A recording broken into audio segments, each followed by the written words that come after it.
രമേശ് ചെന്നിത്തല ചേരുന്നുണ്ട്, കോൺഗ്രസ് നേതാവ്. ശ്രീ ചെന്നിത്തല, ഇവിടെ മഹാരാഷ്ട്രയിലെ ഇലക്ഷൻ കഴിഞ്ഞപ്പോൾ തന്നെ നമ്മൾ കണ്ടതാണ് എത്രയധികം വോട്ട് എങ്ങനെയൊക്കെ സംഭവിച്ചു എന്നുള്ളതിനെ കുറിച്ച്.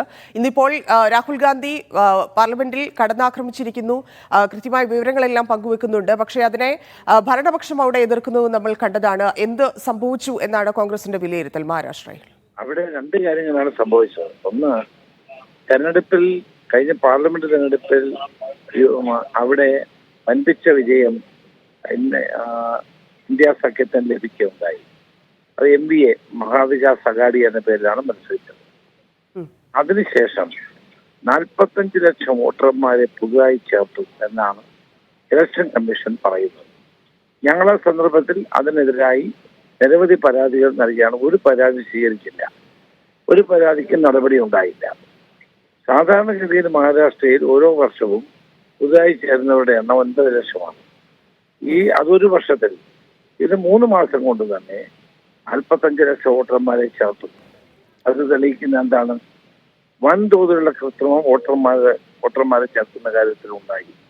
അതുപോലെ തെരഞ്ഞെടുപ്പിന്റെ ലാസ്റ്റ് 1 മണിക്കൂറിൽ 90 ലക്ഷം വോട്ടർമാരെ വോട്ട് ചെയ്തുകൊണ്ടാണ് ഇവരുടെ കണക്ക്. ഇത് രണ്ടും പരിശോധിച്ചാൽ വ്യാപകമായ കൃത്രിമം തെരഞ്ഞെടുപ്പിലുണ്ടായി എന്ന് ബോധ്യപ്പെടുന്നു. അതാണ് രാഹുൽ ഗാന്ധി കണക്കുകൾ സഹിതം ഇത് ഉന്നയിച്ചത്. ഞങ്ങൾക്ക് തെരഞ്ഞെടുപ്പ് സമയം കഴിഞ്ഞിട്ട് ഇത് ബോധ്യമായപ്പോൾ ഞങ്ങൾ ഉന്നയിച്ചിട്ടും ഇലക്ഷൻ കമ്മീഷൻ ഒരു നടപടിയും ഈ കാര്യത്തിൽ അതാണ്. ഇത് ആവർത്തിക്കാതിരിക്കാൻ യാതൊരു നടപടിയുമില്ല. സുപ്രീം കോടതി വരെ കണ്ടെത്തിയിട്ടുണ്ട് ഈ വോട്ടിംഗ് മെഷീനിൽ ക്രമക്കേടുകളില്ല എന്നുള്ളത്. മഹാരാഷ്ട്രയിൽ അത്തരത്തിലൊരു സംഭവമേ ഉണ്ടായിട്ടില്ല എന്നാണല്ലോ കമ്മീഷൻ പറയുന്നത്. അപ്പോൾ ഇനി ആരെ പോയി കാണും എന്നാണ്?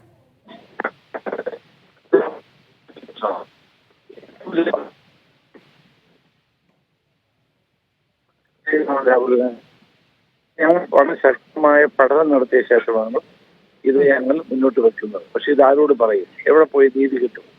നമ്മുടെ തെരഞ്ഞെടുപ്പ് തന്നെ വിശ്വസനീയമല്ലാത്ത നിലയിൽ എത്തിക്കുകയാണ് ഈ ഗവൺമെന്റ് ചെയ്യുന്നത്. മാത്രമല്ല, തെരഞ്ഞെടുപ്പ് കമ്മീഷണർമാരെ നിയമിക്കുന്നതിന് നേരത്തെ ഉണ്ടായിരുന്ന സിസ്റ്റം തന്നെ ഇവർ മാറ്റി. അവർക്ക് ആരെയും വേണേലും വെക്കാം. ചീഫ് ജസ്റ്റിസിനെ സുപ്രീം കോടതി ചീഫ് ജസ്റ്റിസും പ്രതിപക്ഷ നേതാവും പ്രധാനമന്ത്രി ചേർന്നുള്ള സെലക്ഷൻ കമ്മിറ്റിയെ മാറ്റി ഒരു മന്ത്രി അതിന് പകരം സുപ്രീം കോടതി ചീഫ് ജസ്റ്റിസിനെ മാറ്റി. അപ്പൊ അവർക്ക് ഇഷ്ടമുള്ളവർ ചെയ്യാം. ഇതാണ് സംഭവിക്കുന്നത്. ഇന്ത്യൻ ജനാധിപത്യത്തിന് നേരെയുള്ള ഒരു കടന്നാക്രമണമായിട്ട് വേണം ഇതിനെ കാണാൻ. നിഷ്പക്ഷവും നീതിപൂർവമായ തെരഞ്ഞെടുപ്പ് നടക്കാത്ത ഒരവസ്ഥയിലേക്ക് ഇന്ത്യ മാറുന്നു എന്നത് ഏറ്റവും അരാജകത്വം ക്ഷണിച്ചു വരുത്തുന്ന നടപടിയായി. ഇതിൽ എത്രത്തോളം ഇപ്പം ഓൾറെഡി വലിയ ആശങ്കയുണ്ട് ഇത്തരത്തിൽ ജനാധിപത്യം കൊല ചെയ്യപ്പെടുന്നതിൽ. അതിനപ്പുറത്തേക്ക് ഇനി വരാനിരിക്കുന്ന നിയമസഭാ തെരഞ്ഞെടുപ്പ്, ഇനിയുള്ള തെരഞ്ഞെടുപ്പുകളെല്ലാം അത് എത്രത്തോളം ആശങ്കയോടെ നമ്മൾ കാണേണ്ടതുണ്ട് നിലവിലെ സാഹചര്യത്തിൽ എന്നുള്ളതാണ്. തീർച്ചയായിട്ടും നമ്മൾ ഇക്കാര്യത്തിൽ ഇന്ത്യയിലെ ജനങ്ങൾ ആശങ്കാകുലരാണ്. മഹാരാഷ്ട്രയിലെ തെരഞ്ഞെടുപ്പ് കഴിഞ്ഞിട്ട് ഒരാഘോഷം പോലും അവിടെ നടന്നില്ല. കാരണം ജനങ്ങൾ ഞെട്ടിയിരിക്കുകയാണ്. പാർലമെന്റ് തെരഞ്ഞെടുപ്പിൽ കോൺഗ്രസിന് അവിടെ 14 സീറ്റ് കിട്ടി.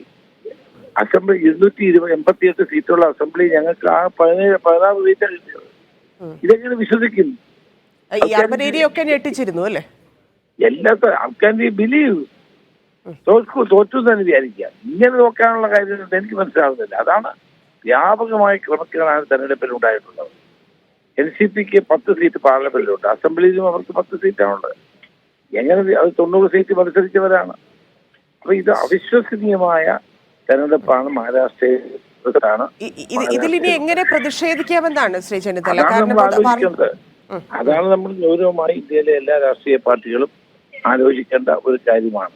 നിഷ്പക്ഷവും നീതിപൂർവമായ തെരഞ്ഞെടുപ്പ് നടക്കുന്നില്ല എങ്കിൽ സുപ്രീം കോടതിയെ കൈവശപ്പെടുത്തുന്നു. തെരഞ്ഞെടുപ്പ് കമ്മീഷൻ നിഷ്പക്ഷത ചോദ്യം ചെയ്യപ്പെടുന്നു. തെരഞ്ഞെടുപ്പ് മെഷീൻ ഇലക്ട്രോണിക് മെഷീനെ പറ്റിയ സംശയങ്ങൾ ഉയരുന്നു. ഇതെല്ലാം വെച്ച് നോക്കുമ്പോൾ ഭരണകക്ഷിക്ക് സെലക്റ്റീവായ വിജയം അവരെല്ലായിടത്തും വിജയം എടുക്കില്ല. ഇപ്പൊ അവർ ഈ 4 തെരഞ്ഞെടുപ്പ് ഒരുമിച്ച് നടത്തേണ്ടതായിരുന്നു. അതിന് 2 ആക്കി. കഴിഞ്ഞ തവണ 4 തെരഞ്ഞെടുപ്പ് ഒരുമിച്ചാണ് പ്രഖ്യാപിച്ചത്. ഇത്തവണ ഈ 2 തെരഞ്ഞെടുപ്പ് വീതം വെച്ചു.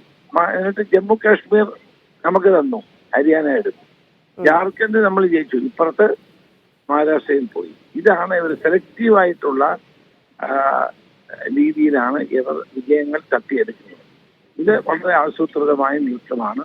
ഇതിനെ ഇന്ത്യയിലെ എല്ലാ രാഷ്ട്രീയ കക്ഷികളും ഒറ്റക്കെട്ടായി നിന്ന് എതിർത്താൽ മാത്രമേ ഇതിന് പരിഹാരം ഉണ്ടാവുകയുള്ളൂ. ശരി.